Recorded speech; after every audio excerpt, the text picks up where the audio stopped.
I'm really bothered about something today. I was so excited yesterday with the progress I'd made on the dash of this car. And then I got to bed and started thinking about, is it possible that you would get a long ways into a project and then come to an impasse? Something that would happen, or more likely not happen, that would cause you to have to abandon the project.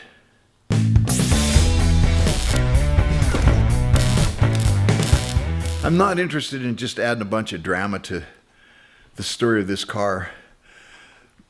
But seriously, I've put, thousands of hours into this thing with the idea that I would leave the Cadillac, all the mechanical stuff all in place, and then put the body of the 49 Chevy on top of the Cadillac and mate that all up, which I've done. And I mean, it's turned out really, really, really impressed with myself, right?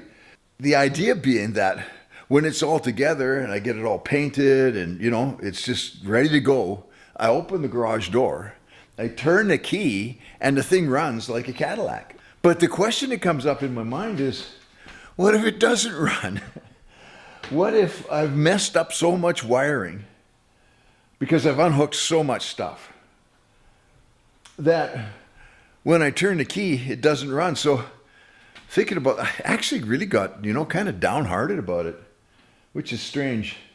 But then I'm thinking, how sad it would be if the thing didn't work and I couldn't fix it, because it's all these computer modules. I mean, there's got to be a dozen computer modules in this car. There's 3 major fuse boxes, 2 in the back and 1 in the front.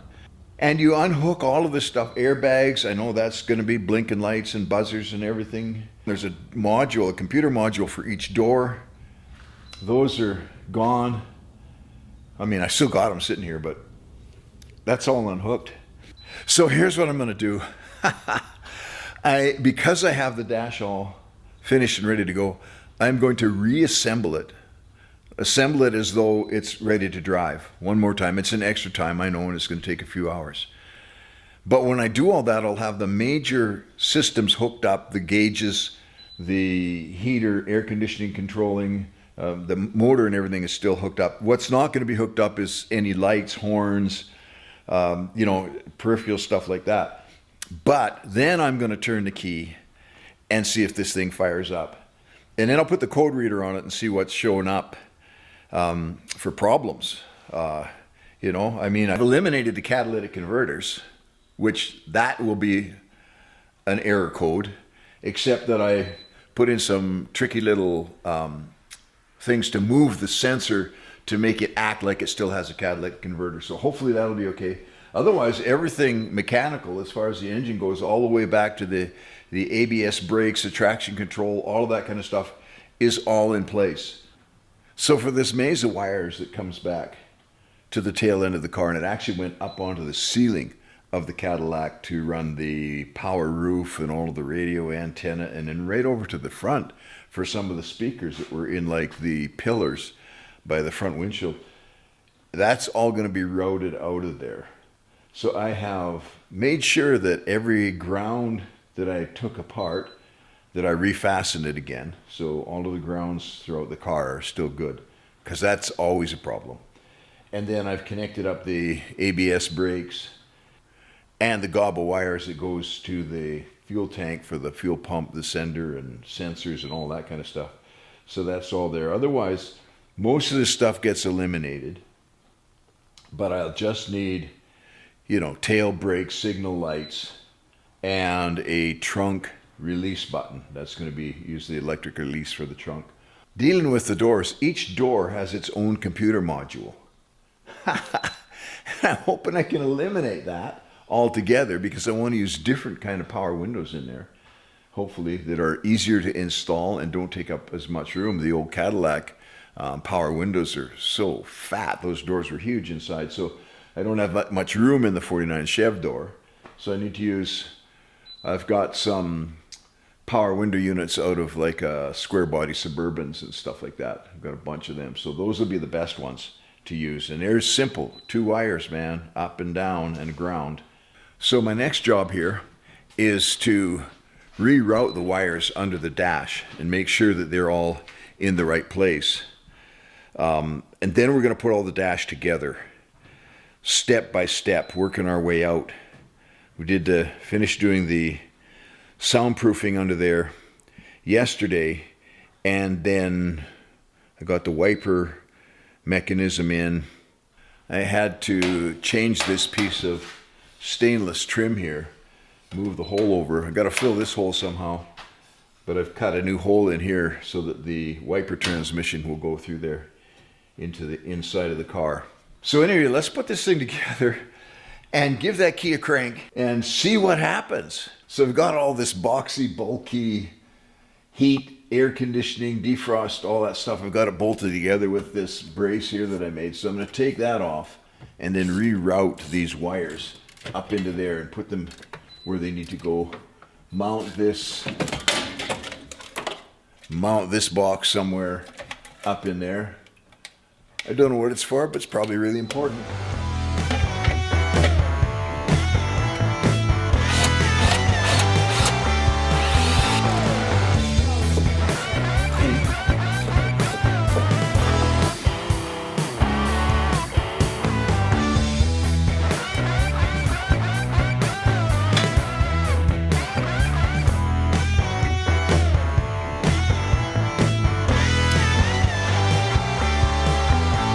You ever wonder why cars burn so well?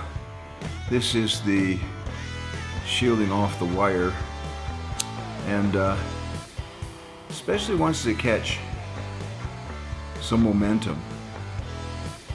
I mean, this would be good stuff for starting fires. I mean, seriously, it burns really well.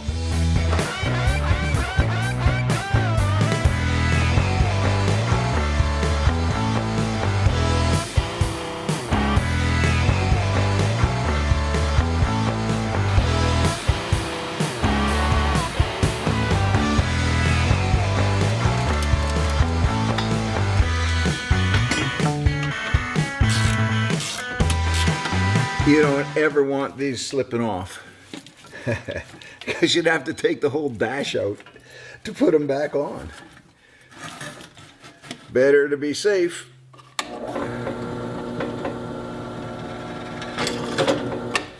You know, yeah, for some reason the defroster on that side of the car doesn't work. No, that's not going to happen. Better than factory. Just a little screw in there. Won't make much difference to the airflow. Nobody's ever going to poke themselves on it. It's way up in there. One more octopi.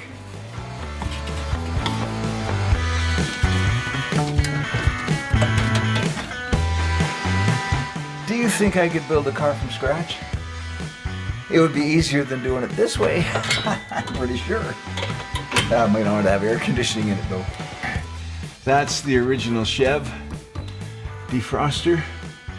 And these are the ones that I made out of some, actually they're like just exhaust pipe fittings, and squished it flat. Put some louvers in up in there to direct the air towards the side of the car, towards the door.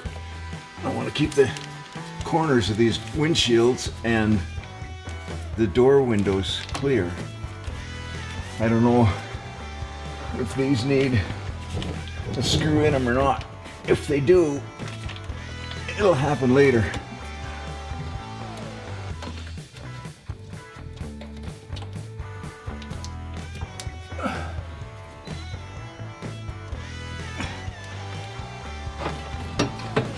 That way.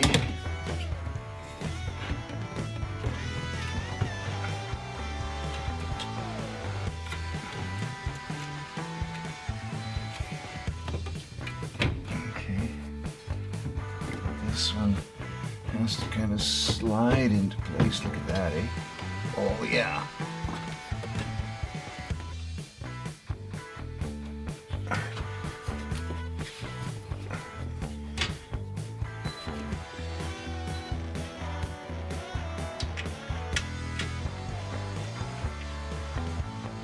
park brake mounted. All of the defrosters are in place. Okay, so this is the wiper, windshield wiper. Transmission comes through, and there is the arm that comes down to swing it. This is the arm going over to the wiper motor here. The trick though is that this isn't going to touch anything. It clears all of the vents, clears all of the pipes, clears all of the wiring. This is the hard part, man. Oh man, moving around in here, and there's these bolts sticking up through the bottom of the floor and other stuff like that. Yeah, not comfortable. Okay, so defroster 1, defroster 2, air conditioner, pipe. There's the other wiper transmission for the right hand side, passenger side, and the arm there, it goes back to the motor. Clears everything. Everything's going to work good. It's jam-packed in there. And then once you get the dash in, I'll see what size of a glove box I could put in here. We'll be able to put one in. So it turns out that GM's Cadillac division is looking for me because they want me to help them figure out some of the difficult stuff. It could be true. It was true for somebody. Okay, so the next thing then is the gauge cluster goes in over there, and those wires get hooked up, and that will finish the top part of the dash, all components in place. And then the bottom part will go in along with the heater control, and that wiring will be hooked up. And it's quite a sequence the way that has to happen. You've got to kind of put the dash there, and then you've got to hook up these hoses to the back of the vents, air conditioning vents. These ones here will just push right on.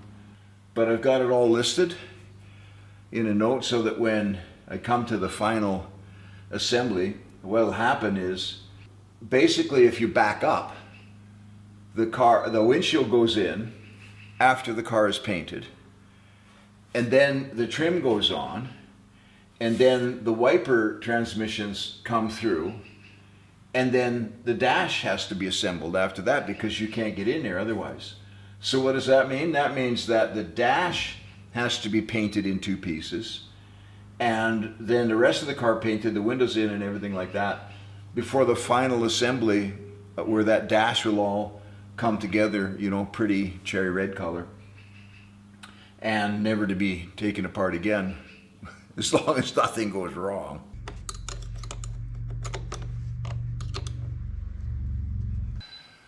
Okay, so there we have a car is locked or something. Let's give the key a twist, see what happens here. Oh, there's some noises.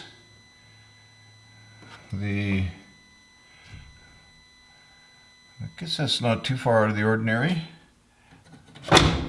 Yep, park brake, that works. Something works. Airbags, we know that's going to be a problem. Battery, hopefully that'll start charging. Engine light, yeah, well, we'll give it a whirl.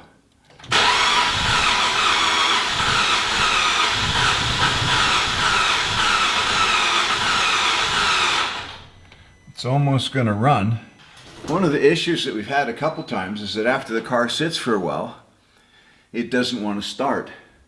So maybe I'll take a poke around at the engine, see if there's something we can change or inspire. The gas in the tank is like 2 years old anyway. Last time my wife filled it up. It's cute, she happened to fill it up just before I cut the thing apart. So let me pour a little bit more fuel in here. It's hard to get in here, but if we had a squirt bottle or something.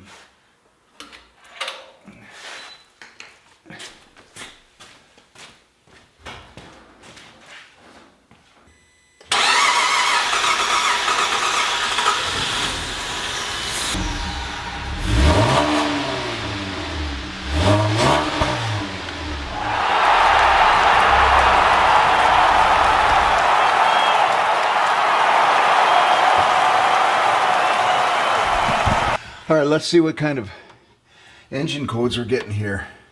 Fires right up. 2006 Cadillac, 3.6 liter. Yes. Where's my yes button? So the engine light is off while the car's running. Yeah, everything's clear. And what that's saying is there's actually no mechanical problems with the car. All I've got is, airbags that are disconnected, seatbelts disconnected, and all that kind of stuff. We'll get that fixed. The airbag system isn't that difficult. You put some 3.3 ohm resistors into each airbag circuit, and it tricks the computer into thinking the airbag's cool. I'm impressed with the way the heater works.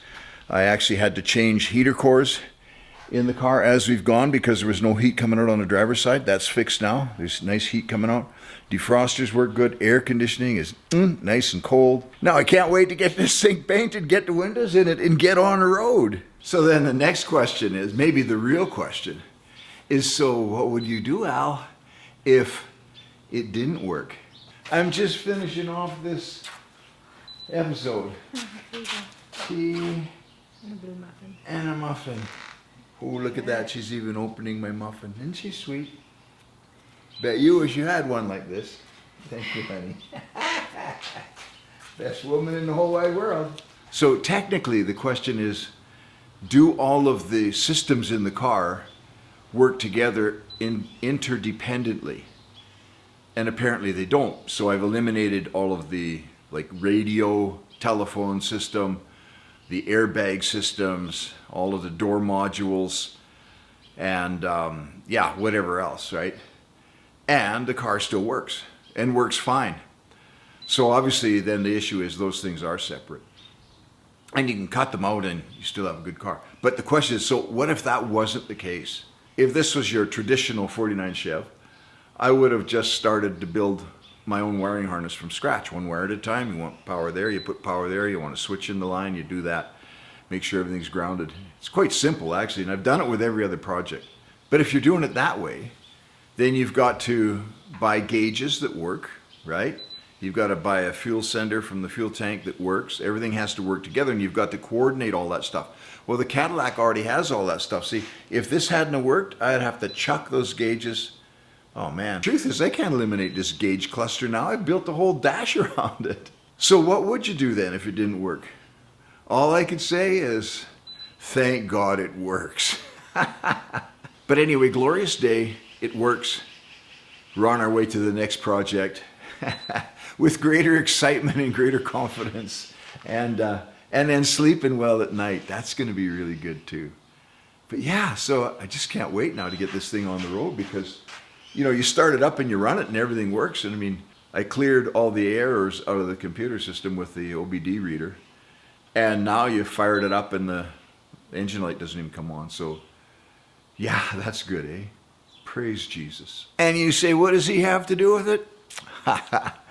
Until you know, you don't know.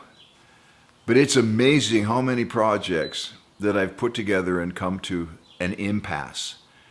And I will just pray about it and say, God, I need you to show me this. Not hard for him, right? Like, seriously? And so just get back into my peace and take it easy and don't sweat it. And the next thing you know, an answer comes to you.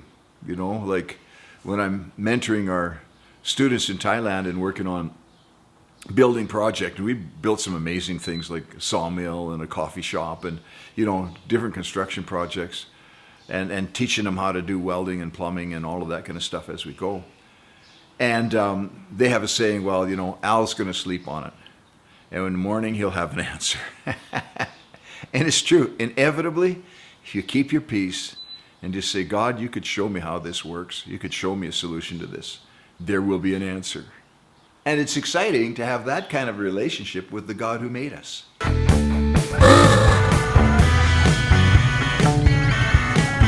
you're a boy like me, you need to subscribe. Make sure to subscribe to Car Cobbler. It's my grandpa's channel, Car Cobbler channel.